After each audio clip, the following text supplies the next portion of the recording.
Well, we're back again with this week's Wowhead Weekly News Recap, and we still continue to have a lot of stuff going on. If you're an avid World of Warcraft fan, this is probably a great time for you as we continue to have more and more content. On this week's reset on May 7th for NA, 8th for EU kind of thing, we're going to have patch 10.2.7 Darkheart being released, which again, like I said last week, is going to be the conclusion of the storyline. It's going to have no end game implications outside of storyline stuff, and so that's going to be basically finishing up the story of Dragonflight.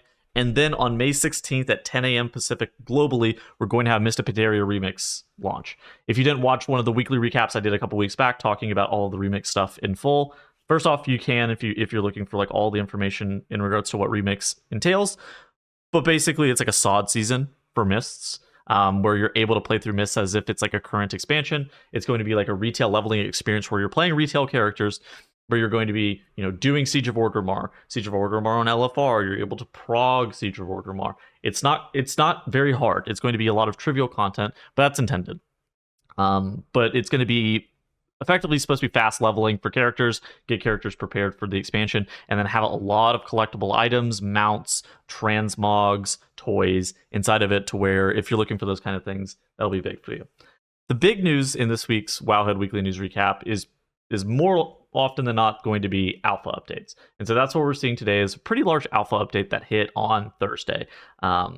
If you want, you can go check the Wowhead Twitch page. I did a pretty large live stream talking about it as it was current and as it was actually happening. But let's take a look back at what we saw from this. First and foremost, there's a new zone, Halifal. I'm going to get to that in a little bit. Halifal is a stunning zone. We saw pictures of it at BlizzCon, and whenever you're playing through it, it looks incredible. I had the opportunity to play through it on the alpha, and I think that it is one of the most aesthetically pleasing zones that I've ever seen. It is underground, which, back-to-back expansions with underground zones with like the Zerlet Caverns into Halifal maybe is a bit worrisome, but I think in general Halifal has a feel to it that Zerlet Caverns did. I feel like it honestly feels like a capital city in a lot of weird ways, even though it's not. On top of that, we have two new dungeons, which are the Dawnbringer and the Priority of Sacred Flame. I do have some gameplay footage of that we can show in a sec, but then let's talk about all the other stuff. Basically, characters are continuing to be leveled up, where the max level is 78. We're continuing to play through zones on the alpha, so if you do have alpha access, you're able to do that.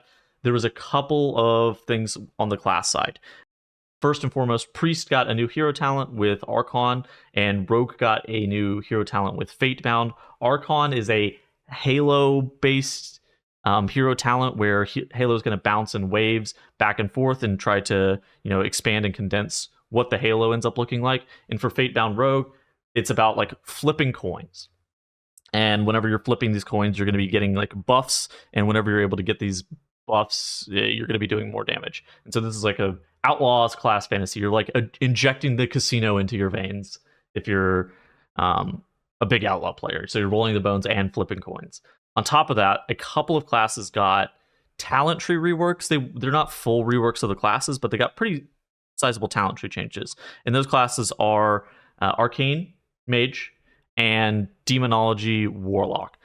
So for Arcane Mage and Demonology Warlock, the changes that they did are pretty different in scope. For Arcane Mage, I got a chance to talk to Porum, and he basically said that they're trying to prune down the complexity of the specialization a little bit, to allow players who aren't, perfect with their burn windows and stuff like that to be able to have access to do more competitive damage and just kind of bring that spec a little bit more in line across the board. They also removed the Kyrian ability, Resonant Spark, and replaced it with Magi's Spark. They're trying to take things in the right direction. Touch of the Magi is still in the game. They also removed a couple of other talents, such as like Nether Tempest, Mana Gem, Radiant Spark, like I said earlier, got removed as well.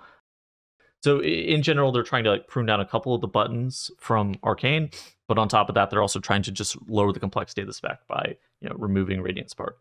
For Demonology Warlock, I think a lot of players were looking for hopefully Doom to be removed, but instead Doom got a slight rework, Nether Portal got removed, and then some other stuff got removed. There are also a bunch of other new talents for Demonology, but whenever I had a chance to catch up with Kalamazi, his critical feedback was more just like, these are all passive talents. They don't really do anything. Like Marka Shatug, Wicked Maw causes the target to take additional 20% shadow damage from your demons. Like, it's good. It's cool. It could be good. it doesn't do anything, right? It's just a complete passive node that's like, oh, okay, we were already doing this thing anyways because it was damage effective, and now it's going to be more damage effective. And so these Kalamazi's main criticism was that these talents aren't as interesting as once thought, unfortunately. Those were like the big class changes that we got from this week. And so taking a look at the dungeons, we have the Dawnbreaker and the Priority of Sacred Flame. For the Dawnbreaker is actually a very interesting dungeon. It's kind of a vibe of like Noku Defensive and Court of Stars if you kind of merge them together, where Noku Defensive had this dragon riding element to it, and a lot of people, whenever they heard dragon riding dungeon, they thought, I don't even know, where you would like be battling in the air while dragon riding. Where this one's kind of similar vein, where you're on these airships, going through the zone, kind of like a Grimrail Depot-esque, but then you have to dragon ride off of the boat that you're on, this Zeppelin, and then you're going to dragon ride onto other Zeppelins and then blow them up while they're in the air, and then you land inside of a capital city and you try to like fight off the mobs. The dungeon actually looks pretty cool. Now, Mythic Plus isn't available for testing on the alpha yet, and so for me personally, I think that, as like a leveling dungeon or something like that, both of these dungeons are actually kind of sweet. But at the same point, it's hard for me to actually give accurate feedback as to how I feel about playing the dungeons whenever they're not all the way up to max level, right? Whenever I'm not able to even see them on like an M0, whenever I'm not able to see them on an M+, and kind of learn how they look like. But as like a leveling dungeon experience, I think that first off, let's talk about Dawnbreaker. Again, like I was saying earlier, Dawnbreaker, I think being able to dragon ride inside of a dungeon is kind of sick. It makes it feel like it's open world-esque as opposed to something that's like an instanced content. I would argue in a way that we haven't necessarily seen before, where a lot of the stuff that you're doing, it feels like you're actually questing through a zone with a 5-person group, right? Where you have to kill very specific mobs. You're going to have to be able to like clear out a town. You have to clear out the capital city of all of the mobs, and then you're dragon riding back into combat, and you're able to dragon ride effectively through the entire thing. Which I think has a feel to it that you haven't really never before seen.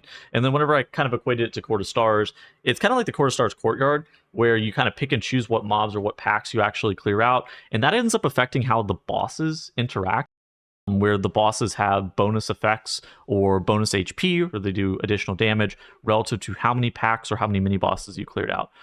For the Priority of Sacred Flame, it feels, first and foremost, whenever you zone in, you get the Scarlet Halls load screen, and it kind of feels very Scarlet Halls-esque, where you're in a courtyard, you end up having to clear out a bunch of mobs, and these are incredibly short dungeons. I believe both of them are 3 boss instances, and so for players who were looking for 30-minute endeavors that have 3 bosses for Mythic Plus specifically, I think this is likely to be like what you're looking for gameplay wise. I think that that's going to continue to hold true, where you're going to have these 30-minute endeavors. I think that in general, though, these dungeons are actually pretty cool. There's not really too much to necessarily say until we have them available for M+ or M0 testing, because I think that like, okay, these are sick as leveling dungeons. They look sweet. Aesthetically, I think they're awesome. I don't think that's necessarily in the scope of what we're going to be here talking about today. Next up, we've had a couple of tier sets that are data mined, and honestly, I think that these are some of the cooler tier sets I've ever seen. First and foremost, we have Shamans, and I think that Shaman actually looks pretty good. I've seen some people kind of talking about how the Shaman set looks, and initially I thought this was like a gem on top of their head, and it got kind of memed about looking like you were an NPC in The Sims, where you have like that green diamond above your head. But I actually think that the helmet and the shoulders look like they're wearable. They could mix and match into a lot of sets, and I think that like the darker colors for this, like this dark blue, looks kind of sweet. On top of that, probably the coolest set I've ever seen in the game has been released as well, with the Evoker tier set, and this Shadow Flame Evoker set just looks so sick. I don't love the yellow one. I think the yellow one's probably my least favorite, but I think all of the rest of the recolors of this Evoker set are some of the coolest sets I have ever seen ever. Okay, so moving off the alpha a little bit, just kind of talking about some of the Darkheart patch notes. Again, this is going to be the prologue to the War Within. This is going to be the final chapter of the Dragonflight expansion, setting the stage for the story coming up in the War Within. You're also going to be able to have Troll and Draenei Heritage armor, which make you look like an NPC. Oh my gosh, I'm Vol'jin. You can roleplay as Vol'jin in Orgrimmar if you want to. That's kind of how I feel about it. On top of that, again, like I was saying, the Mop remix is going to be coming out at a later date. a bigger thing happening with live this week is now players have access to the second bronze boolean, and so that allows you to purchase things from raid. In general, players are going to be looking to purchase a weapon. Without going through it too much, I'm going to link this down in the description as well if you're looking for the Wowhead recommendations from class writers as to what to purchase. More often than not, it's going to be weapons for pretty much everybody. If you have access to Fearlath, you're probably going to want to purchase a Scale of Awakening. Kind of the same thing with the Evoker Legendary as well. You're going to be wanting to purchase a Scale of Awakening to where you're able to level up your weapon. There was a bug for a little bit where players were not able to upgrade their legendaries at all, and that was a big bug. That was very unfortunate, but that has recently been fixed, and so you are able to now upgrade your legendaries and upgrade just your trinkets, your weapons, anything in general. And so making sure that you're purchasing these things is very, very important. But yeah, so that's the biggest thing that's happened on live this week. Beyond that, there's not too much else that's going on. I know next reset, a lot of players are going to be able to craft a second piece of gear. You're continuing to get 120 crests per week, which is up from the 90 that it was last patch. And so gearing on retail is faster than it's ever been before. So if you're looking for a time to kind of jump back in, now is definitely a great time to just like start your gearing process for War Within. If you would rather just gear through Mystic Pandaria Remix whenever that comes out on the 16th, it also makes sense. But those are all the things that we really had in this week in World of Warcraft and kind of this week in the news. I hope to see you guys in next week's video. Hopefully we have a lot more interesting news with, Darkheart being launched, kind of prepping for the MOP remix and kind of looking forward to seeing that, and then also what we've seen in the past. I hope to see you guys in next week's video, and I'll see you guys later. Goodbye.